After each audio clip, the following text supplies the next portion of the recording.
چل گیا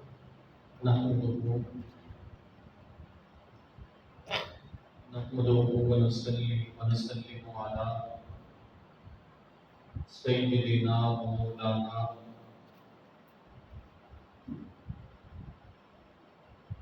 رسول النبي الكريم الأمين المكين الروح الرحيم. أما بعد، أعوذ بالله من الشيطان الرجيم. بسم الله الرحمن الرحيم. قال الله تعالى في كلام المجيد والقرآن الحميد: إن عدة الشهور عند الله 12 شهرا في كتاب الله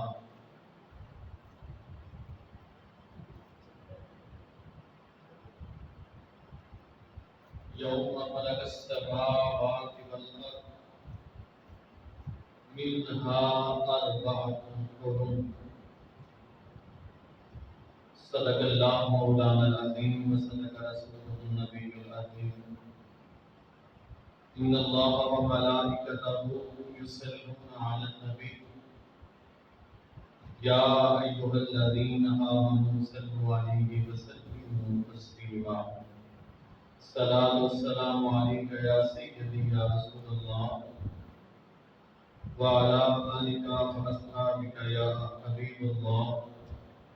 صلاة والسلام عليك يا سيدي يا رسول الله وعلى آلك وأصحابك يا نور من نور الله.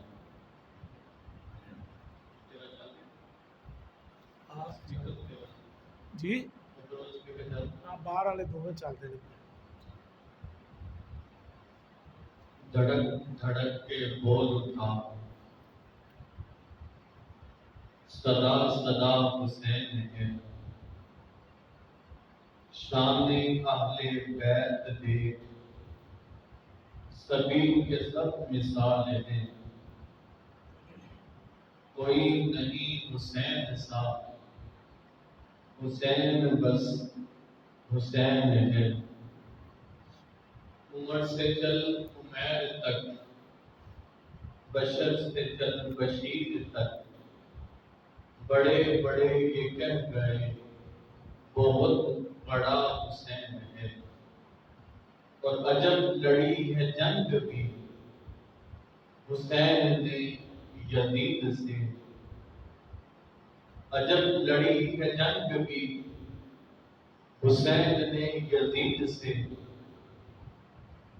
وہ اس سے بڑھ کر جیت گیا یزید تھا حسین ہے.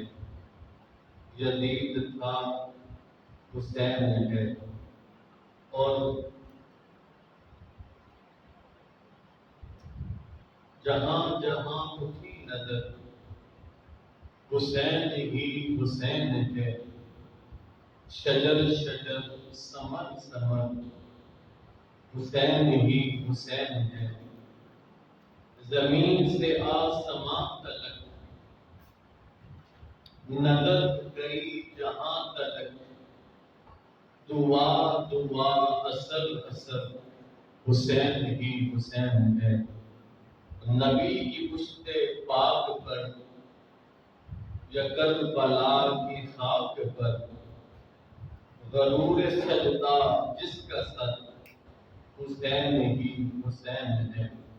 اور کٹا کے سر لٹا کے کر کرے جو سجدہ خاک پر زمین پہ ایسا موت پر حسین ہی حسین ہے. حسین ہی حسین ہے. حمد و ثنا کے بعد قابل قدر احترام ہمارے مسامی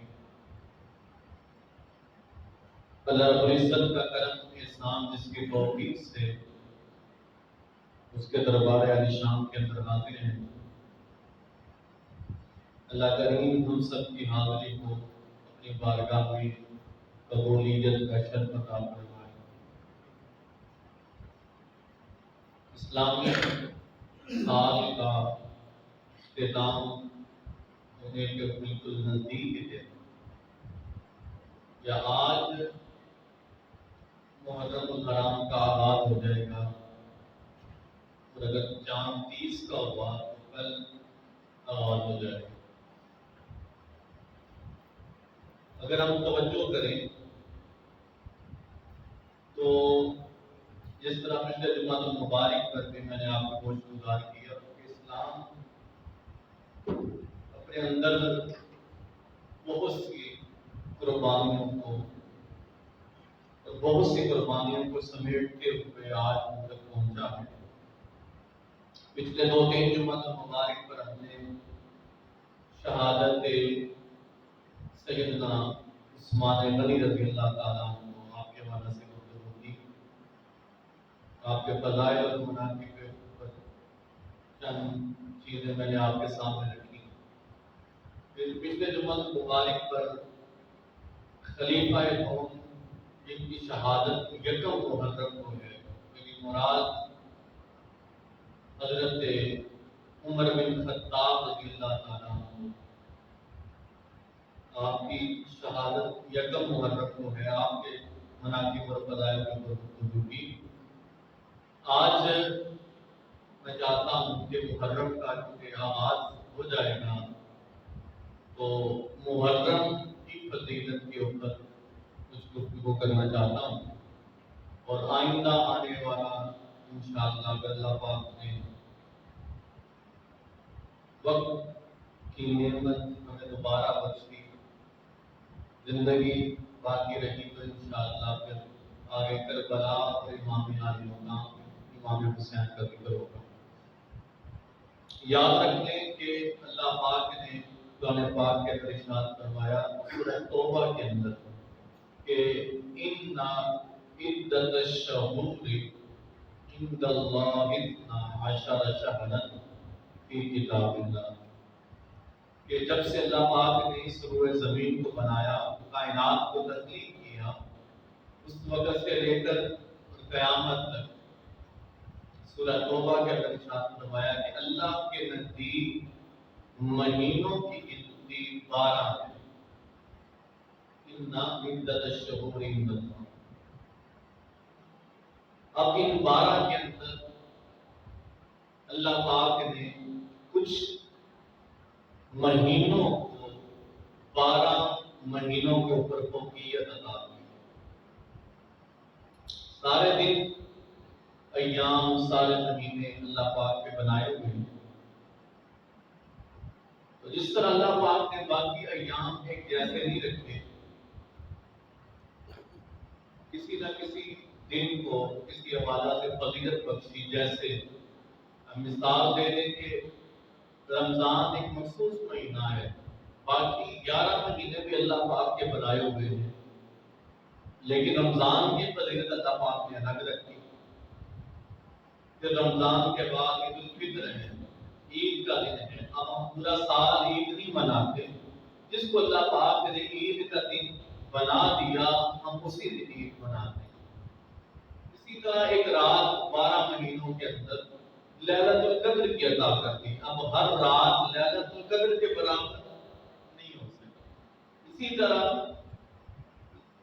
اب 10 ذی الحج کو لے لیں، حج کا دن ہے، یوم النحر ہے، یوم عرفہ کا دن ہے، یعنی کچھ مخصوص ایام اور مہینے اللہ پاک نے ان کو خاص فضیلت عطا کر دی، جو پورے سال کے دنوں کو وہ فضیلت نہیں دی۔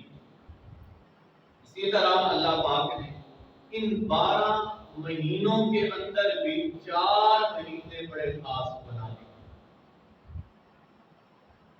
ارشاد فرمایا یوم خلق السماوات والارض منها 4 حرم، کہ جب سے میں نے کائنات کو بنایا، آسمانوں کو بنایا، زمین کو بنایا، مخلوقات کو بنایا، 12 مہینے بنائے، ان میں 4 مہینے میں نے حرمت والے رکھے، یعنی احترام والے رکھے۔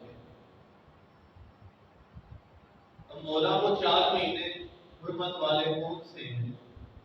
تو ارشاد ہوا وہ 4 مہینے حرمت والے، 3 تو لگاتار آتے ہیں، پہ در پہ آتے ہیں، جیسے ذیقعدہ ہے، ذی الحج ہے اور 7 محرم کا مہینہ اور 1 مہینہ رجب کا. تو یہ 4 مہینے اللہ پاک نے ان کو حرمت والے مہینے قرار دیا قرآن پاک کے اندر. اب حرمت سے مراد کیا ہے؟ حرمت سے مراد یہ ہے کہ ان مہینوں کی تعظیم اللہ کے ہاں بہت زیادہ ہے اور اللہ پاک نے اس تعظیم کا ذکر قرآن پاک کے اندر بھی کیا. آقا علیہ السلام کی احادیث سے مبارکہ کے اندر بھی کثرت کے ساتھ ان مہینوں کی فضیلت کا ذکر ہے.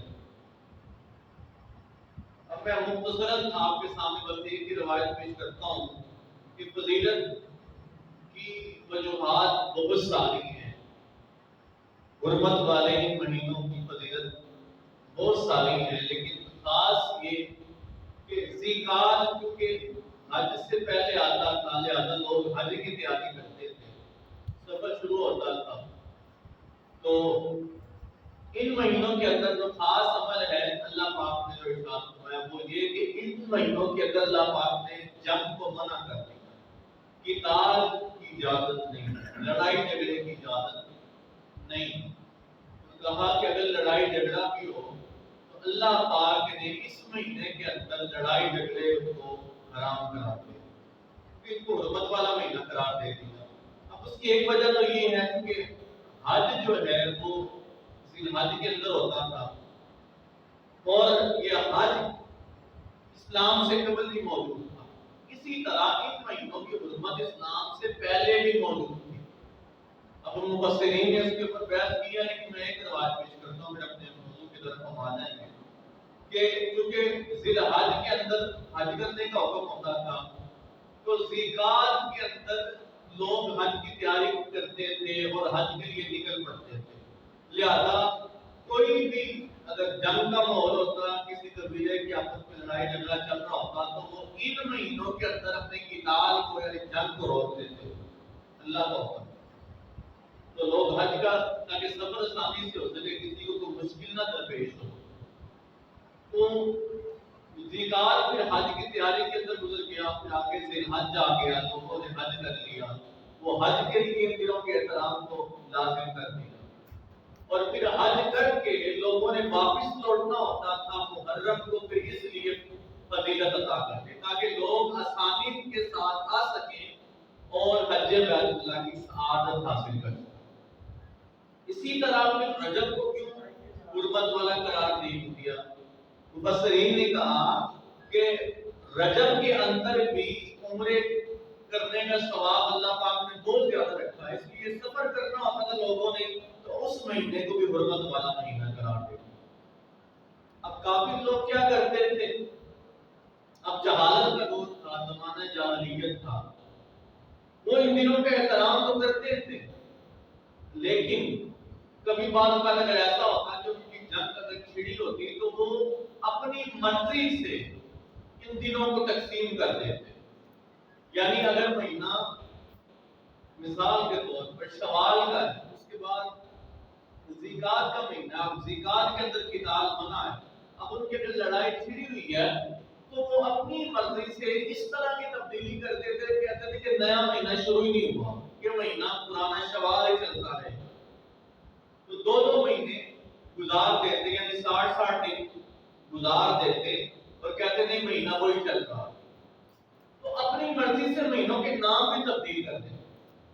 تو اللہ پاک نے حالت ان کے جہالت کے اندر بھی اس عمل کو پسند نہیں کیا اور اس کا ذکر اللہ پاک نے قرآن پاک کے اندر کر دیا کہ انما النسیء زیادۃ فی الکفر یضل به الذین کفروا یحلونہ. فرمایا یہ جو زیادتی کرتے ہیں، نسی کا لفظ استعمال کیا کہ دنوں کو تبدیل کر دیتے ہیں، مہینوں کے ناموں کو تبدیل کر دیتے ہیں، حالت کفر کے باوجود فرمایا یہ اللہ کے احکام کے ساتھ ظلم کرتے ہیں. اللہ پاک اس چیز کو ناپسند فرمایا. تو اس بات سے یہ بات پتہ چلتی ہے کہ اللہ پاک نے ان دنوں کا احترام کتنا لازم کیا. اب پھر جب آقا علیہ السلام نے ان دنوں کا احترام لوگوں کو سکھایا تو پھر صحابہ کا آپ ایمان دیکھیں، اگر کسی نے کسی کے بھائی کو بھی قتل کیا ہوتا، لیکن جب یہ دن شروع ہو جاتے اب دشمن سے بھی آمنا سامنا ہوتا وہ اس سے بھی مقابلہ نہیں کرتے، وہ کہتے تھے کہ تمہارا ان دنوں کے بعد تم سے پوچھا جائے۔ تو صحابہ کے ہاں بھی ان دنوں کا احترام موجود رہا، اور اگر کفار نے بھی ان دنوں کی مخالفت کرنے کی کوشش کی تو اللہ پاک نے قرآن پاک کے اندر آیت نازل فرمائی۔ اب اسی طرح خطبہ حجت الوداع ہے، آقا علیہ السلام حضرت ابوبکر صدیق رضی اللہ تعالیٰ عنہ روایت کرتے ہیں کہ آقا علیہ السلام نے ان مہینوں کی حرمت اپنے آخری خطبہ کے اندر بھی بیان فرمائی۔ فرمایا یہ جو ہم جس جگہ پہ کھڑے ہیں میدان عرفات، کس حالت کے اندر ہیں؟ حالت احرام کے اندر ہیں۔ کیا کر رہے ہیں؟ حج کر رہے ہیں۔ فرمایا ان مہینوں کی فضیلت اللہ کے ہاں بہت زیادہ ہے، یہ حرمت والے مہینے ہیں، لہذا ان دنوں کا احترام تمہارے اوپر لازم ہے۔ یہ آپ نے آخری خطبہ کے اندر پیش کیا۔ صحابہ کرام جب اتنی زیادہ فضیلت بیان ہوئی تو انہوں نے جو ہے وہ بالکل اپنے جو جانی دشمن بھی تھے، گھریلو دشمن بھی تھے، ان کے ساتھ بھی ان دنوں کے اندر اس نے سلوک کیا۔ اب حرمت سے مراد کیا ہے؟ حرمت سے مراد ہے کہ احترام کرنے کیا جانے والے دن، اور کسی کے ساتھ کوئی دشمنی بھی ہو تو اس کا بھی آپ مقابلہ نہیں کر سکتے، یعنی حرام قرار دے دیا۔ اور آگے اب آ جائے محرم کے اوپر، تو محرم دیکھیں اب کتنا ظلم ہے اور کتنی ایک شدید بات ہے۔ میں نے تمیز اس لیے لمبی باندھی کہ اللہ پاک نے کفار کو بھی معاف نہیں کیا، وہ بھی جب دنوں کو تبدیل کرتے تھے تو اللہ پاک نے ان کی مذمت کے اندر بھی آیت نازل فرما دی، اور کہاں پھر اس مہینے کی حرمت کو پامال کرتے ہوئے کربلا کے میدان کے اندر پورا واقعہ کربلا رونما ہو گیا۔ تو تاجدار کائنات کے نواسے کو، آپ کے لشکر جگر کو، حضرت امام حسین کو آپ کے ساتھیوں سمیت شہید کر دیا۔ کتنی ظلم کی بات اور کتنی جہالت کی بات ہے، اور کتنی سراسر اسلام کی خلاف ورزی ہے کہ جن مہینوں کی حرمت اللہ پاک قرآن کے اندر ارشاد فرما رہا ہے، اور نبی کریم صلی اللہ علیہ وسلم کی کثرت کے ساتھ احادیث موجود ہیں، اور غیر مسلم کو بھی ان دنوں کے احترام کا حکم دیا جا رہا ہے، لیکن نام نہاد مسلمان اس کی حرمت کو پامال کر رہے ہیں، اس کی حرمت کا خیال نہیں رکھتے، اور جو ہے وہ نواسے رسول کو شہید کرتے ہیں۔ اب اسلام کی جو بنیادی چیزیں ہیں، جو فضیلت والے عمل ہیں، وہ کچھ اللہ پاک نے گنوائے ہیں۔ ان کے اندر جو 10واں مقام آتا ہے فضیلت والا، وہ یوم عاشورہ کا دن ہے۔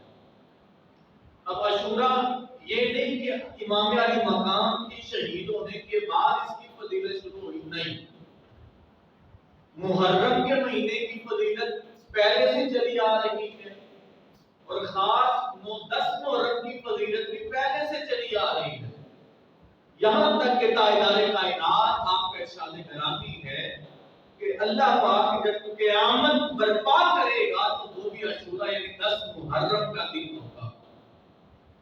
اب امام علی مقام تو سن 60 ہجری اور 61 ہجری کے اندر جا کر آپ کا مثال شہادت ہوئی، اور یہ واقعہ رونما ہوا، لیکن اس سے پہلے بھی ان دنوں کی فضیلت بیان کی جا رہی ہے، اور حضرت علی المرتضیٰ شیخ خدا رضی اللہ تعالیٰ آپ بیان کرتے ہیں کہ ایک صحابی آئے، انہوں نے پوچھا آقا علیہ السلام کی بارگاہ میں ان دنوں کی کتنی فضیلت ہے؟ میں زور اس لیے دے رہا ہوں کہ آج سے شاید یہ حرمت والا مہینہ شروع ہو جائے، تو ہمیں ان دنوں کو کیسے گزارنا چاہیے، یہ آپ کو گوش گزار کرنا چاہتا ہوں۔ حضرت علی المرتضیٰ کہتے ہیں کہ ایک صحابی تشریف لائے اور کہا اب رمضان جو فرض ہوا رمضان کے روزے، یہ تو جب آقا علیہ السلام مدینہ منورہ تشریف لائے تب رمضان کے روزے فرض ہوئے، اب رمضان کے روزے فرض ہونے سے پہلے تاجدار کائنات جس دن کا روزہ کثرت کے ساتھ رکھتے تھے اور آپ نے ساری زندگی رکھا اور اس روزے رکھنے کا حکم بھی دیا، وہ 10 محرم یوم عاشور کا روزہ، اور آپ نے رمضان کے روزے فرض ہونے سے پہلے مدینہ کے ارد گرد اور جب مکہ میں تھے تو لوگوں کو پیغام دیا کرتے تھے کہ جب 10 محرم کا دن آئے تم روزہ رکھا کرو۔ لیکن جیسے کہ 10 رمضان کے روزے فرض ہو گئے تو پھر اس کے بعد تاجدار کائنات نے چھوٹ دے دی اور کہا کہ اب جو چاہے اس دن کا روزہ رکھے، رکھنا چاہے رکھ لے، نہیں رکھنا چاہے چھوڑنا چاہے تو اس کی مرضی۔ لیکن فضیلت بیان کی ازواج مطہرات میں سے حضرت حفصہ رضی اللہ تعالیٰ عنہا وہ بیان فرماتی ہیں کہ 4 عمل، یہ روایت پہلے میں نے بیان کی کسی کو کہا لیکن آپ کی یاد دہانی کے آپ فرماتی ہیں کہ 4 عمل تاجدار کائنات نے اپنی ساری زندگی جاری رکھے۔ پوچھا گیا وہ عمل کون سے ہیں؟ تو آپ نے ارشاد فرمایا کہ ایک ان 4 اعمال میں سے ایک عاشورہ کا روزہ تاجدار کائنات نے کبھی نہیں چھوڑا۔ پھر ہر ماہ کی چاند کی 13، 14 اور 15 ایام 20 کے روزے تاجدار کائنات نے کبھی نہیں چھوڑا۔ اسی طرح نماز فجر سے قبل جو سنتیں ہیں یا بعض روایات کے نزدیک آپ نے تہجد کی نماز کبھی نہیں چھوڑی۔ فرمایا یہ عمل تاجدار کائنات نے اپنی دنیا سے رخصت کرنے سے پہلے، پردہ کرنے سے پہلے ہمیشہ جاری رکھے اور کبھی نہیں چھوڑا۔ اور بات میں کر رہا تھا کہ رمضان کے روزے تو مدینہ منورہ جب آپ ہجرت کر کے آئے تو اس کے بعد فرض ہوئے، لیکن آپ یوم عاشور کا روزہ مکہ کے دور سے رکھا کرتے تھے اور یہ روزہ رکھنے کا حکم بھی دیا کرتے ہیں۔ اب کیوں دیا کرتے ہیں؟ بے شمار اس کی وجوہات ہیں۔ فرمایا اس مہینے کے اندر کثرت کے ساتھ انبیاء کرام تشریف لائے اور کثرت کے ساتھ اللہ پاک نے اب اس مہینے کو، محرم کے مہینے کو اللہ پاک نے اپنا مہینہ بھی قرار دیا۔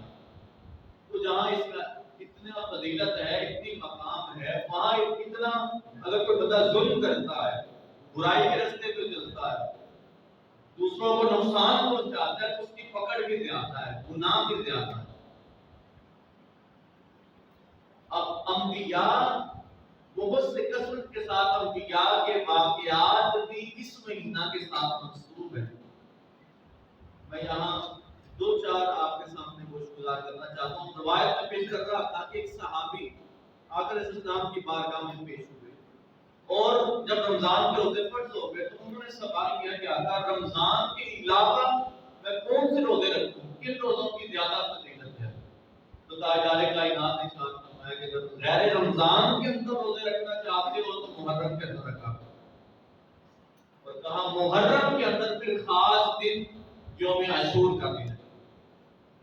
یہ آقا علیہ السلام جب مکہ کے اندر تھے تب سے یہ تمام فرماتے تھے، اور جب آپ مدینہ منورہ ہجرت کر کے تشریف لے آئے تو آپ نے وہاں آ کے دیکھا کہ یہود و نصارہ کس دن کا روزہ رکھتے ہیں۔ اب آپ تو جانتے تھے کہ یہ کس وجہ سے روزہ رکھتے ہیں، تو آپ نے پھر بھی یہود و نصارہ سے پوچھا بھائی تم کیوں 10 محرم کا روزہ رکھتے ہو؟ تو یہود و نصارہ نے کہا کہ یہ وہ دن ہے کہ جب اللہ پاک نے ہمارے نبی حضرت موسیٰ کو فرعون اور اس کے لشکر سے آزادی دی تھی اور آپ دریا کو عبور کر کے دوسری طرف چلے گئے اور فرعون اور اس کا پورا لشکر وہ دریا کے اندر غرق ہو گیا، لہذا ہم اللہ کا شکر ادا کرنے کے لیے دن کا روزہ رکھتے ہیں۔ تو تاجدار کائنات نے ارشاد فرمایا صحابہ کو، کہا کہ مسلمان ہم زیادہ تم سے زیادہ حقدار ہیں کہ ہم بھی اظہار تشکر کے لیے یوم عاشور کا روزہ رکھیں۔ تو تاجدار کائنات نے اب پہلے روزہ رکھتے تھے، پھر آپ نے اس کی اور فضیلت بیان کر دی۔ پھر صحابہ کرام رضی اللہ تعالیٰ انہوں نے عرض کی کہ آقا یہ تو پھر تشبیہ ہو جائے گی کہ جب وہ سارا روزہ رکھتے ہیں تو مسلمانوں نے ان کی طرف دیکھ کے روزہ رکھنا شروع کر دیا۔ تو تاجدار کائنات نے ارشاد فرمایا کہ اگر اگلے سال میں زندہ رہا تو میں جو ہے وہ 10 کے ساتھ 9 کا بھی روزہ رکھا، تو آپ نے نیت کر. اب اس کے اوپر مفسرین نے بھی بڑی بحث کی ہے، محدثین نے بھی بحث کی ہے. امام ابن کثیر نے لکھا کہ کہتے ہیں کہ سب سے فضیلت والا، کہتے ہیں کہ اب مسلمانوں کو چاہیے، امت مصطفیٰ کو چاہیے کہ یا 10ویں کے ساتھ 9ویں کا روزہ ملا لیں، اور اگر 9ویں کا نہیں ملا سکتے تو 10ویں کے ساتھ 11ویں کا روزہ ملا لیں، یعنی 11 محرم الحرام کا روزہ ملا لیں. اور آپ نے پھر آگے پوری بحث کرنے کے بعد آپ نے یہ بات روایت کی حافظ ابن کثیر نے. آپ کہتے ہیں کہ اگر بندہ ایک دن کا روزہ رکھے تو کہتے ہیں کہ یہ ادنا درجہ ہے، یعنی کم فضیلت والا درجہ ہے. آگے کہتے ہیں کہ اگر کوئی 9 محرم کو 10 کے ساتھ ملا لے تو ارشاد فرمایا کہ یہ اس سے زیادہ بہتر عمل ہے. تو اس کے ساتھ آگے کہتے ہیں کہ اگر کوئی اعلیٰ مقام چاہتا ہے اللہ کی بارگاہ میں، زیادہ اللہ پاک کی خوشنودی حاصل کرنا چاہتا ہے تو وہ تینوں دنوں کے روزے رکھے، یعنی 9ویں کا بھی رکھے، 10ویں کا بھی رکھے، ساتھ 11 محرم کا بھی روزہ رکھے.